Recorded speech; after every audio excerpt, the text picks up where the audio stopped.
Bonjour, c'est Cryptoly, j'espère que vous allez bien aujourd'hui, en tout cas bien mieux qu'hier. Vu les couleurs que nous avons aujourd'hui, oui, ce n'est plus du rouge, c'est du vert. Et la grande question qui est sur toutes les lèvres, c'est est-ce que oui ou non, la correction est terminée?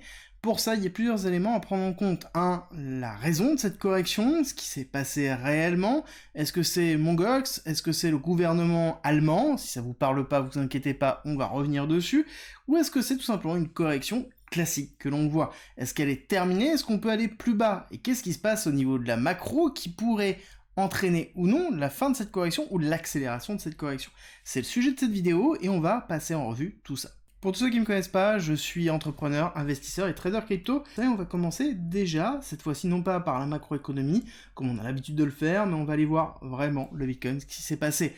On a eu une chute qui a été drastique, dans lequel on a éclaté les 56 000 pour aller chercher, notamment sur le CME, qui sont les futurs institutionnels, donc qui sont très intéressants parce qu'ils ont clôturé. C'est-à-dire que le cours ne fonctionne plus et on a fait un plus bas à 53 735. Nous ne sommes pas allés chercher les 52 000, on s'est arrêté aux 53 735. On a eu énormément de shorts sur le CME. C'est très important de comprendre, généralement quand c'est comme ça veut dire qu'on a une position qui est à la vente sans forcément vendre de Bitcoin. C'est le principe du futur et c'est ce qui permet de pouvoir potentiellement se hedger, c'est-à-dire que pour les institutionnels, ils vont avoir à côté des achats en spot et des futurs en short par exemple pour avoir une position, ce qu'on appelle position neutre. Et justement, cette position neutre permet de rééquilibrer le marché. Le souci, c'est que là, notamment hier et avant-hier, nous avons vu que nous avions énormément de shorts positionné. Là-dessus, il y a deux éléments vraiment purement crypto qui sont joués. Un, nous avons Mongox. Pour rappel, Mongox, c'est l'exchange qui a été hacké il y a plus de 10 ans et qui est en train de distribuer les bitcoins qui leur restent à ceux qui ont perdu de l'argent pour pouvoir potentiellement récupérer leur mise. Certains ont vendu, d'autres non. La distribution n'a pas encore eu réellement lieu, mais en tout cas, on a eu un mouvement de foule sur principalement le mouvement d'un wallet vers un autre au niveau des cryptos de Mongox. C'est la beauté de la blockchain, on voit absolument tout, c'est transparent, mais aussi ça sous-entend que les personnes surréagissent potentiellement à ce type de nouvelles, et c'est exactement ce que l'on a vu, notamment hier. Le mouvement a été un mouvement de foule, une anticipation des ventes de Mongox, alors que potentiellement nous ne savons pas réellement ce qui va être vendu.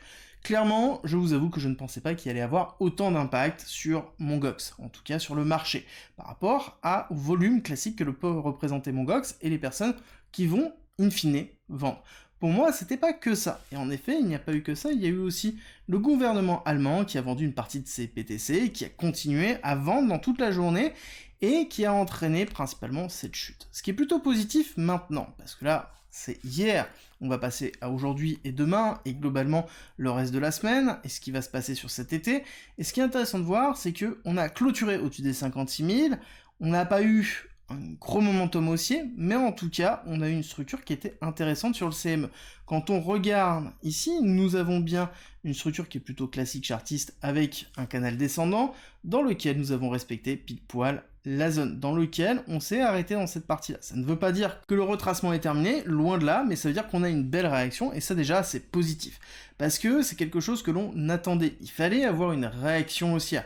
Il fallait regagner des niveaux clés, les 56 000 en sont un, mais ce n'est pas suffisant. Et vous allez comprendre pourquoi. Parce que si on rentre un petit peu plus dans le détail, cette fois-ci on sort du CME, on va sur le Total Index qui fonctionne 24/24, 7 jours sur 7, et qui représente l'ensemble des exchanges, et on voit que oui, on a une réaction haussière, et qu'on est allé travailler une zone très importante, qui est les 56 500, et qui correspond au break-off structure qu'on a pu déjà connaître ici sur le plus bas qui avait été laissé sur la première attaque baissière qu'on avait connue. Donc on est en train de retester cette partie-là. Tant qu'on n'est pas au-dessus, tant qu'on réclame pas cette zone, donc c'est-à-dire tant qu'on redépasse pas au moins les 57 000, et idéalement, j'aimerais regagner les 60 000 ici pour retourner dans cet aspect de range qu'on avait 60 000, 74 000, bah c'est compliqué. C'est compliqué pour le cours, ça veut dire qu'on reste dans une tendance baissière, ou en tout cas dans lequel on a assez peu de volume transactionnel. Et c'est quelque chose qui se voit aussi au niveau des différents ETF, où on voit qu'on a très peu d'achats, au niveau des derniers jours qu'on a pu connaître, et voire même des sorties de capitaux.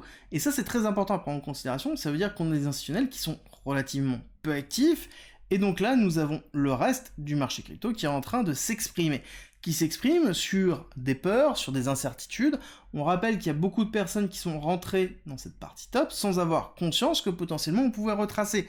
Ça reste toujours, et ça c'est toujours mon discours long terme, excessivement bullish, mais court terme, oui, on a un retracement, et oui, ce sont des zones qui sont intéressantes, et dans lesquelles nous pouvons nous positionner, ou nous pouvons avoir une structure d'investissement dans lequel on peut réfléchir à avoir un positionnement pour renforcer certains alts, et on voit qu'il y a même des très belles structures sur certains alts, où on voit que, en effet, on est arrivé dans des zones de rechargement long terme qui sont très importantes. L'autre chose à prendre en considération, c'est qu'il y a certains alts qui ont excessivement bien résisté. Et ça veut dire que la crypto en elle-même n'est pas dans une chute structurelle, comme nous avons pu le vivre avec Terra Luna, qui était quelque chose qui était beaucoup plus global. Là, c'est vraiment quelque chose qui est lié à BTC, à Bitcoin. On a à côté une incertitude au niveau de la réglementation, une incertitude au niveau de la macro US, une incertitude au niveau de l'élection américaine. Oui, c'est vrai, mais là les mouvements que l'on voit sont des mouvements BTC. Gardez-le en tête, on va aller regarder la macro US et vous allez tout de suite comprendre pourquoi je vous dis ça. Néanmoins, il y a toute une notion purement de psychologie et de structuration de son portefeuille. Ici, c'est une véritable réflexion. Les gens ont peur, les gens se posent des questions sur est-ce que mon portefeuille est suffisamment résilient. Il y en a qui sont déjà en perte, il y en a qui ne supportent pas la perte. Et ce qui est intéressant, c'est que j'ai beaucoup de commentaires, par exemple, de personnes qui me disent qu'ils se sont fait liquider. Encore une fois, nous sommes dans un retracement qui est violent, certes plus violent que ce qu'on a pu déjà voir dans des périodes comme ça, mais qui n'est pas non plus dans de l'extrême. On est dans la partie violence plus, mais on n'est pas dans de l'extrême. Encore une fois, c'est quelque chose qui est classique dans une phase de bull run, dans une phase de bull market, et c'est quelque chose qui est normal d'avoir ces phases de latéralisation et de structuration. C'est juste une question de ressenti, et pour ça, je trouve que ce mème-là est juste magnifique. C'est la représentation des 58 000 il y a 3 mois, dans lequel on était vraiment content de sortir de ce range infini entre 20 000 et 30 000.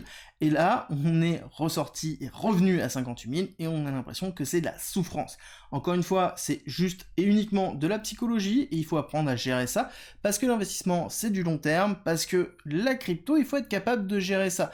Et c'est quelque chose qui est propre à chacun. Et c'est pour ça d'ailleurs que j'ai mis en place une méthode qui est à disposition en commentaire en description, dans lequel je vous ai fait une vidéo de 8 minutes où je vous explique justement les différentes étapes de cette méthode, si ça peut vous intéresser, parce que c'est important d'être capable d'être résilient dans ces phases-là, parce qu'encore une fois, dans ces phases de peur, c'est là où on trouve les opportunités. Parce que oui, c'est vraiment de la psychologie. Et oui, pour répondre, nous sommes dans cette phase de retracement, nous sommes certainement dans les dernières parties de cette phase de retracement.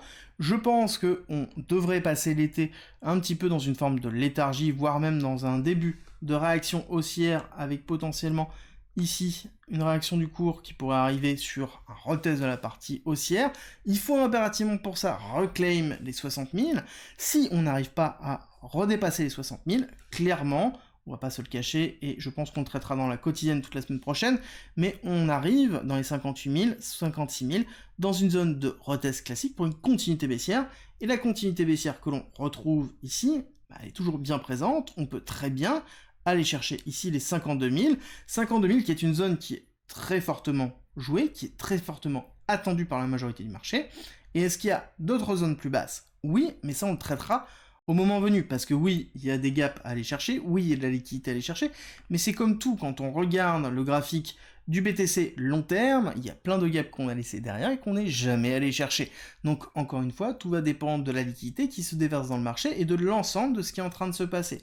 Mais ce qui est important de comprendre, c'est ce qui se passe ici, c'est un événement crypto, purement crypto, dans lequel c'est une phase de capitulation à travers une nouvelle qui est Mongox, à travers ici le gouvernement allemand, à travers une incertitude générale, et le fait que nous avons des nouveaux arrivants qui sont arrivés durant toute cette phase-là sans avoir conscience réellement de ce qui pouvait se passer par la suite. Parce que c'est exactement ce que l'on ressent et ce que l'on voit. Et la majorité des personnes qui sont dans une phase de capitulation sont des nouveaux arrivants, parce qu'ils n'ont pas vécu le bear market, parce qu'ils n'ont pas vécu ces phases d'incertitude longues qu'on a eues en 2023 après des accélérations des peurs, et c'est ça le marché crypto. Et pourquoi je vous dis que c'est vraiment que le marché crypto? Parce que regardez le Nasdaq, on a fait une semaine qui est extraordinaire. On compare, juste comparer Nasdaq, on va retourner sur le BTC histoire de bien voir la super semaine, c'est limite totalement inversé. Alors que on aurait dû avoir quelque chose qui aurait été aligné de ce côté-là. Le souci, c'est que systématiquement, on ne suit pas le Nasdaq et le S&P 500 à la hausse, mais par contre, on le suit à la baisse. C'est quelque chose qu'il va falloir suivre, et ce qui est intéressant de voir, c'est que oui, on a clôturé une partie haute au niveau du S&P 500, malgré le fait qu'on a eu des mauvaises nouvelles. Mauvaises nouvelles qui sont plutôt macroéconomiques, dans lesquelles nous avons le taux de chômage qui est passé à 4,1. Je vous avais dit que passer 4, c'était un niveau qui était très important, dans lequel systématiquement, par le passé, on avait un emballement du taux de chômage qui avait lieu. Et je pense que ça fait partie des indications de Powell. Ça ne veut pas dire qu'on va aller directement à 5 points de chômage, ça veut dire tout simplement qu'on est en train d'arriver dans une zone critique pour Powell, dans lequel, à un moment donné, il va falloir faire le pivot de la Fed. Et ce pivot de la Fed, c'est un petit peu ce qui est en train d'être pricé par le Nasdaq. Et maintenant, la question qu'il va falloir se poser, c'est est-ce que le pivot de la Fed entraînera une hausse au niveau des actifs ou une baisse? Généralement, quand on regarde le passé, systématiquement, il y a eu une baisse sur l'annonce, et quelques mois après, ensuite, on repart sur l'arrivée des liquidités et la mise en place. On n'oublie pas qu'il y a une certaine inertie au niveau des taux fédéraux de la Fed, dans lequel on va systématiquement avoir 6 à 9 mois avant qu'il y ait un impact réellement sur l'économie. Donc ça veut dire que la liquidité se déversera petit à petit, et je pense que la baisse sera progressive sur le long terme. Encore une fois, on voit bien que ici en orange, nous avons la courbe qui représente l'inflation, et que cette inflation ici reste toujours dans les alentours de 3,5. Et forcément, il y a un impact très fort. On sait très bien que si on a une inflation qui est stagnante et derrière des taux de chômage qui montent, c'est pas forcément bon signe sur l'économie, c'est quelque chose que l'on revoit aussi sur un positionnement au niveau du gold, dans lequel on a eu une journée d'hier qui était excessivement haussière. Clairement, ça s'explique par le taux de chômage dans lequel, en effet, il y a un pricing qui est en train de se faire, sur potentiellement ce qui va se passer au niveau des USA. Ça ne veut pas dire encore une fois que c'est demain. Encore une fois, on prend du recul par rapport à ce qui se passe. Oui, Bitcoin, court terme, nous sommes dans un retracement, on sait qu'on va bientôt terminer ce retracement, on sait que sur le long terme, on reste excessivement bullish, on sait que sur la macroéconomie, on risque d'avoir un retracement qui va être relativement violent, et potentiellement par la suite, dans les années qui arrivent, une crise qui va être relativement violente, et qui se voit aussi par le delta entre les bons au trésor américain 10 ans et 2 ans. C'est simple, ils sont négatifs, ça veut dire qu'on rémunère plus les personnes qui ont des bons au trésor à 2 ans que ceux qui ont à 10 ans. Et ça, c'est vraiment quelque chose qui est significatif. Ça veut dire le marché considère qu'il y a beaucoup plus de risques à 2 ans qu'à 10 ans. Ça veut dire qu'il faut traiter maintenant les problématiques. Ça veut dire qu'on attend d'avoir de la visibilité. Et c'est ce que le marché est en train d'attendre ici. Et nous avons un retravail du cours qui est en train d'avoir lieu, qui pourrait être caractérisé d'ailleurs comme une forme de réaccumulation pour repartir dans les zéros. Et systématiquement, par le passé, encore une fois, quand on retourne à zéro, c'est le début de la récession, en tout cas l'annonce de la récession qui a lieu, et donc la crise réelle qui pourrait être impactante. Encore une fois, la problématique que l'on va avoir, c'est qu'on a une économie en deux temps.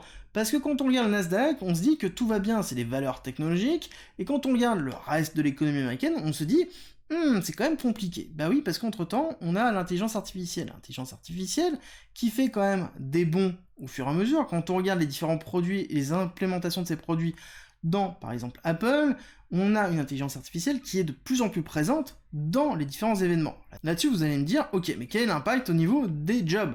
J'ai envie de vous dire que on a déjà, par exemple, un géant comme Amazon qui est en train de remplacer petit à petit ses ouvriers par des projets et des robotiques. C'est pas quelque chose qui est récent, c'est quelque chose qui date déjà depuis un certain temps, depuis quasiment une dizaine d'années ça a commencé, et c'est en train de s'accélérer. C'est juste qu'on est en train de voir l'accélération qui est en train de se positionner. Et je pense que ce n'est que le début avec l'avènement de l'intelligence artificielle où il va avoir une course réellement aux marges, dans lequel on va retrouver certainement une continuité du taux de chômage qui va augmenter petit à petit. C'est tout à fait normal, et c'est la représentation que l'on peut avoir ici de l'augmentation de la séparation entre les technologies et le reste de l'économie.